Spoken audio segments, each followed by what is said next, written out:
Hey, what do you say? Welcome to Just Rucking with you. Man, super stoked to be talking to Tui Osborne, the new head coach of Texas A&M Rugby.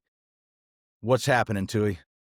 How we doing? How we doing? Nothing much. Just doing some prep for the week before we head up to Knoxville and play Tennessee. We're excited to be in this position. So, guys are energized after a good Thanksgiving break and recharged. So, Good. last night's training was pretty good. Excellent. Well, we got a chance to see some of your boys earlier in the spring, the Sevens tournament up at Clemson. Scrappy bunch. I think one of the things I love most about your squad is your families and the parents. Man, they were lively on the live chat, and unfortunately, there's going to be no live chat when we call the match this weekend up in Knoxville with you guys. But didn't get a chance to chat with you then, but really happy to meet you now. So maybe just quickly, I'll give the rundown. I looked on the World Wide Web last night to just get some facts. Originally from Fiji, so I know you're going to love the 48-degree cloudy weather. No rain, though, in Knoxville. And then Brandon, came to the States around 2000, but great career as a U.S. Eagle in '06 and '08. Played with a guy that we know pretty well, Troy Hall, head coach at Clemson. And then you went to life for university, but you went back and you coached, right, for a few years, won a couple of national championships, one in 15s, one in sevens, went to St. Bonaventure, did the same thing again, another natty. And here you are looking at staring down a fourth title at a different school, which is phenomenal. Quick stint at the MLR, the Miami Sharks. But now you're at Texas A&M. Maybe give some quick background on how you got to A&M, yeah. After the Miami stint, I was in Florida trying to work another university there to go varsity with their program, and I got a call from a good friend of mine, Tony Flay, who is former Eagle as well, but really well connected with the alumni at Texas A&M, and he asked if I was interested in talking to them. That was the beginning of our conversations, and then they got on the phone with me. We had a good interview, and the process was smooth, and they liked what they saw on the interview. And I was here in February to start. I started with the seventh season with only a month and a little to prepare them. And then our first tournament outside of Texas was the South Carolina one. So okay. it was good to come out there, test ourselves. Well, they must like what they see now, making quick work of taking the program over, and here you are at the semis, Final Four, taking on a strong Tennessee team, hoping to knock them off and head home-ish, right, to Houston, to where you guys will be in the national championship. So maybe talk about what kind of cultural shifts did you make with the boys? Maybe it's talk about the program and how you've elevated so quickly. That's could be a fascinating story. Yeah. In the summer, I had to change the mindset myself as a coach and a director, because I came from programs like Life in St. Bonaventure, which have different models. So, coming to a club and student officer led program was very different to me. Engaging with the alumni to be that conduit to the players and the school. That was a huge transition for me as well. So coming in with that mindset and experiencing some growing pains and talking with a club director and the students and the alumni, we're trying to figure it out in this first year. Having the success that we've had now, it's kind of a bonus in our plan, right? I have a three-year plan to get to kind of this stage, trying to build, and inheriting the squad that I have, because I came in late, and that was way after the recruiting class have come in, right? So Yeah. So, squad, how many boys do you have in the program? Like, talk to us a little bit about some of the setup. we have about 55 to 60. Some guys are injured. Some guys had to take the semester off just to focus on school. But right now, healthy is 45. And at training right now, because we don't have any more second side matches, we have about 20 to 30 players who show up. There's the rostered players, or the training group players are there, and then, and guys who want to just come out and have a run and prepare us. They're there as well. So about 25 to 30 coming out to practice. Well, making a run this late into the season, it's a long season. Maybe the guys are banged up a little bit, and here they are staring down at finals here over the next 2 weeks before the holiday hits. You've got to have some really strong leaders on that squad being a student-led program. So maybe talk about 2 or 3 of the leaders there and some guys that we can keep an eye on this Saturday in Knoxville. Yeah, we have 4 captains: Jake Foster, Dylan Domini, Joey Garcia, and Andres Lasala. And we split the group into four mini teams, which is something I've always been a fan of, and I did that same concept in Bonaventure. So they create mini competitions within our big group. From the I'm sure beginning there's no rivalries there, right? it's always good on Contact Wednesdays, so. But the boys made it easy. As I came in, the buy-in was there, and they were hungry to learn. They knew where I was coming from as a coach and my resume, so they clinged on, and they're like, all right, we want to do this. We want to be in a professional environment or setup, even though we're student athletes.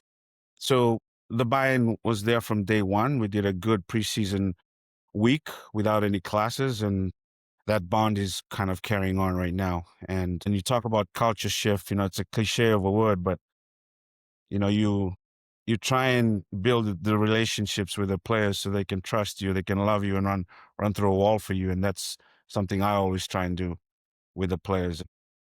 Buy-in is great. They're receptive to what we're bringing to the table as coaches. And I always say to them, the rate of improvement is on them. We'll give you the tools, but it's on you. The rate of improvement is on you. We can improve slowly. We can improve as fast as we can. And they got the message, and we drew out some plans on the whiteboard in the beginning of the season. How do we get to Houston? Who are the opponents? What will take to win these games? It won't be easy as we get past the conference finals. If we get past the conference finals, so that everyone understood the direction and where we were trying to be, and that was received well. Hopefully, we have a good day on Saturday. I have a question talking about just you mentioned it earlier, the shift that you made from going from a varsity program that's really kind of managed through the school, like a typical football program or something along those lines, to a player-led club. And like, how involved are you in that aspect? Because you got to have some young kids that are stepping up and wanting to be a part and, scheduling stuff, putting trainings together. Talk to us about just being that player-led club that, or your mentorship type role that you would have in helping guide them down the right way to run it. I think, in a way, by default, it creates better leaders because it's forcing them to do most of the work. So, as we sat down with the director, and he said, "This is the model. We want to stick to it as much as possible." And then, and I asked him, where can I help? And he said, help wherever you can, but mostly it's coaching. You're here for the coaching. But being through all those programs, I know where they're going to be issues with scheduling, admin stuff. And I just tell the officers, hey, listen, if you're busy, let me know. I can help. I'll be here. I can facilitate. I can take it on for you if your plate's too full. I can find the people who can help you, or where your teammates who are not doing nothing today. Let's go and, let's see if they can help. So in that regard, it makes them a bit more responsible for the program in itself. And we have a group chat with all the officers as well. And everyone's on there pretty engaged on a weekly basis on what needs to be done. And I just view it and I see, hey, and I just give them reminders, hey, what's going on here? And so it works pretty well. Obviously, there's always growing pains, and we're going to fix that as we move along. Yeah, it's really Very interesting. good. It's just a unique aspect of the sport, in particular at the club level, with the players being so involved in driving the organization. So Let's talk maybe a little bit, Tui, about how you got to this point, right? We don't know, we spend majority of our time in the Southeast with those clubs that are boys that are at Clemson, and so we know those teams. But when I started looking at the LoneStar Conference, there's a lot of great rugby in Texas. So that conference, has that gotten you ready to go on and take on some tougher squads from different divisions or conferences within the NCR? Yes. This is our first year in the LoneStar Conference, I believe. Last year, we were kind of doing D1A, CRAA, and Okay. putting teams in NCR. So it was a kind of a hybrid scenario. But this year was our first year fully immersed into the LoneStar Conference. And with the teams in the conference, we did well against them. Our biggest competition was Sam Houston and Texas, and they gave us really good games. So our goal as a conference is to strengthen the conference. Yeah. We're constantly on emails and trying to make sure that we get matches for all the players. Like, we're looking at a competition in the spring, so we're not only focusing on sevens, we keep the tight five grinding and getting some touches in and playing matches. That's Good. a big thing the conference is putting together. Well, I know you guys won the Texas State Championship, so congrats to that. That's great Appreciate news. And then I was watching on VO against the game against Kentucky. Man, what an ending to that match. I mean, are you pretty calm, dude, on the sidelines? Are you just letting the boys go out and execute, or what? I mean, it was back and forth and back and forth. It was, And yeah. then that kick to beat Kentucky was, I mean, that was, the ball game's over. So Yeah, it was anyone's game, and I'm friends with Sam. I was the head coach, and we talk a lot. And that was a tough match, probably the toughest to date. And like, we had a lucky poach at the end there, and that game could have gone either way. So I'm very proud of both teams. We've seen Kentucky play multiple times. They're not going to give you anything. You're going to have to take it from them. I mean, they're back-to-back national champs for a reason. They're a good team. For you to snatch that victory away from them, that's, give you some nice momentum heading into this game for sure. yeah, we've Yeah, got to know yeah, Sam we as knew well. that. Yeah, exactly. So we knew that coming in. Like, they're a playoff team, right? They get to that stage, and their tails are up, and they want that victory. So that was a good confidence builder for us going into Tennessee. So speaking about the Volunteers, what do you see in Tennessee that you think matches up well, and where maybe some areas that you think you can gain an advantage or that you may have to defend a little better? Definitely around the rocks. They have some big carriers around the rocks. They love their pick and goes. So that's something we've talked about and seeing on film, and that's a huge part of our preparation. Very good. Yeah. I have a question, just kind of jumping back a little bit. You mentioned it earlier. You got into A&M kind of after the recruiting window was a little bit tight or closed up for you. So how does that look going forward? Like, obviously in Texas, this is America, football is king in Texas. And so how do you chip through and find those kids? We know that the Woodlands has a very good program down in Houston, very big program, national title in the high school, or, always in the national tournament at the high school level. So it's definitely there. What does that recruiting process look like for you and getting kids into the program there? Yeah, we have Woodlands and a few others who have really good rugby programs in Texas, and out of state tuition is not cheap. So my first goal is to try and get these Texas boys who are already wanting to come to the big schools, right? Texas. I'm constantly visiting their trainings. Last spring, I just went to some of their games, talked to their coaches prior. So I met up with a lot of their juniors and some of the seniors who are already committed to A&M. Who I didn't know, is a good way to just, hey, who's coming to A&M? They all raise their hand. I'm like, all right, can I know your name and number so you can come to training? So the recruiting in Texas is probably the plus of this, because it's tough to get an out-of-state student at this point. I think the model is, let's build it with as many good Texas rugby players as possible. And if we can convince one or two out-of-state players, and just be supplementary to what we're trying to build, I think that's the goal. And that means overseas as well. Yeah.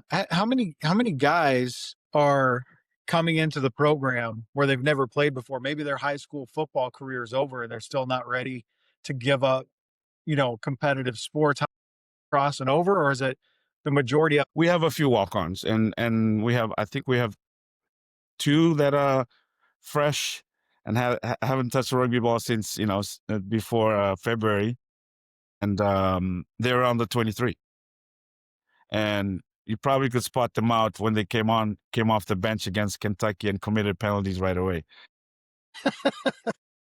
It's a learning curve for them, but the athleticism is what is keeping them on the roster. You can't take that away from them. So we have walk-ons, and we rely on walk-ons as well. That's the model. Like, we have 60,000 undergrad. You walk That's around like campus. you're like a rugby artiste. You're like taking raw clay or a blank canvas and just creating the masterpieces. Give you a couple of years, you'd be good. I do love developing players, and I think that's my purpose is developing these young players through rugby, and not only the skill of rugby, just what it means to be in a team and how to be part of the team and be a team player. I think the cultural aspect is what kind of grabbed me by surprise. My boys grew up playing American football, and had they known that rugby was a thing where they grew up, I'm not sure they would have ever played football. It just absolutely changed their lives.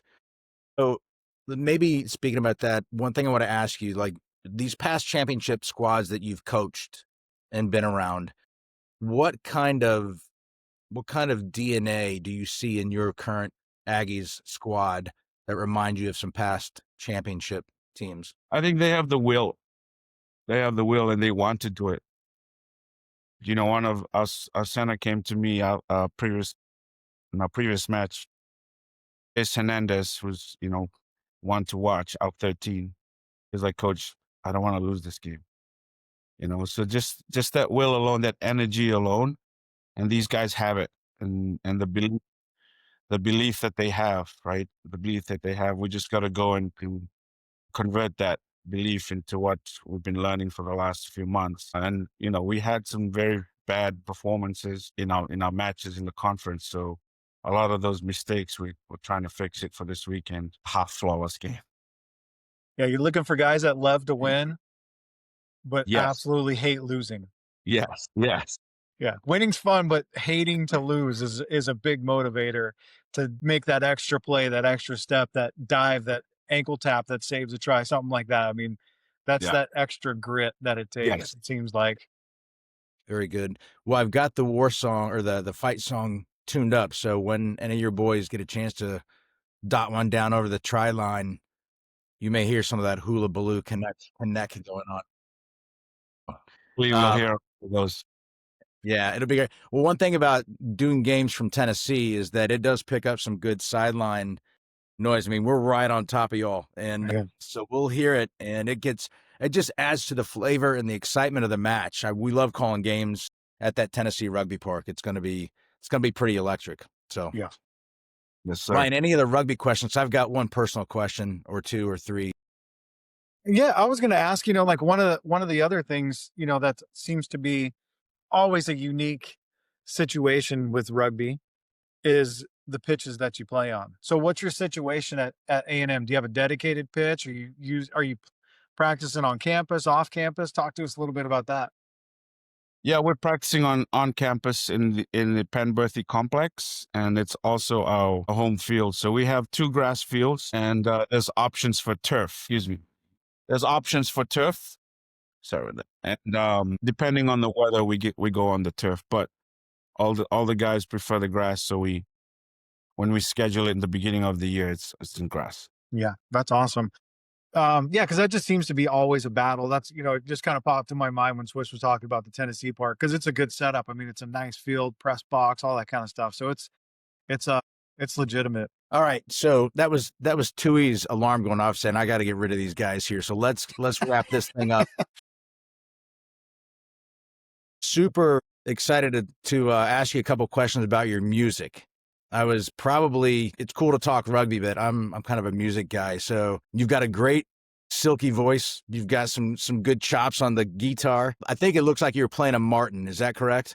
Yes, sir. Yeah, I've got a Martin as well, but I can't hang with you on that. I'm more of a drummer, and I was gonna say maybe one of these days we gotta get a little fun.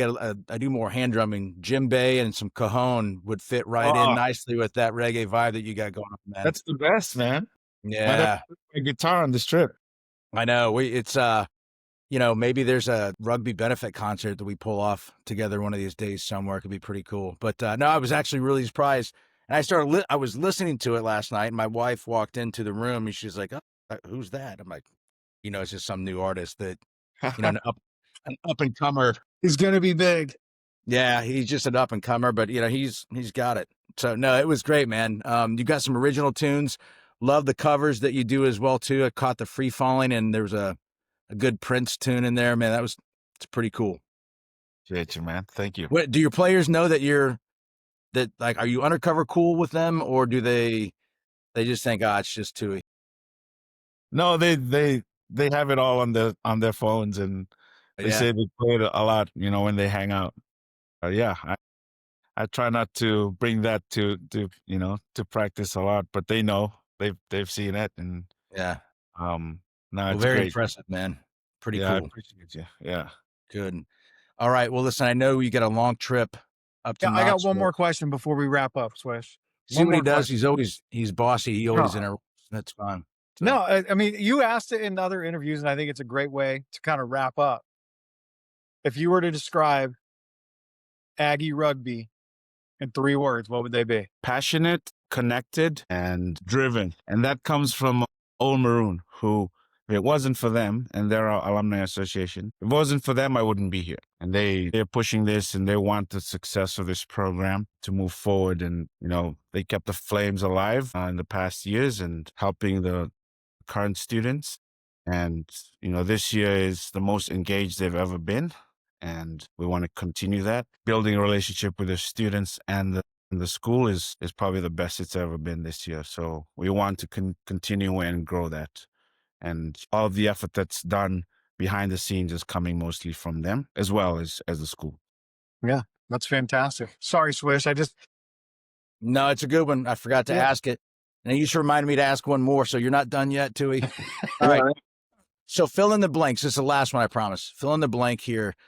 In order for Texas A&M Rugby, for the Aggie boys to advance to the national title, what must you do Saturday against Tennessee? I think we haven't put together any attack phases in the playoffs that's clean, and that's using our set piece to put some points on the board. And that's our biggest goal is, yes, we're scoring off turnovers. That's fine, right? But a good team scores off set pieces. Our defense needs a little bit of work on the edge. And, we always struggle when we travel. So this will be a real test. Everyone just little reminders to everyone this week at training, like what we're good at, what we're not good at, what we need to really focus on. And they're aware. And like I said, just giving them those reminders and tools for the week. And I think, Ryan, you said it, exams, and people are mentally occupied with other things. So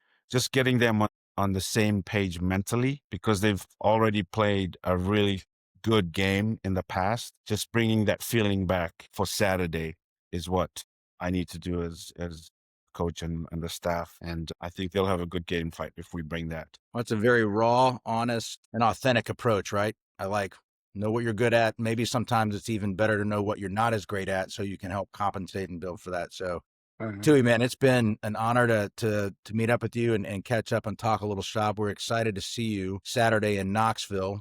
But safe travels up. Keep your boys healthy. And thanks for joining the Just Rocking with you guys here, man. Appreciate you. Thank you, Ryan. Swish. Appreciate it. Thanks. Was happy to chat with you guys. See you Saturday. Boogaloo, connect. Gig 'em. Best of luck. Gig 'em. Let's There go. we go.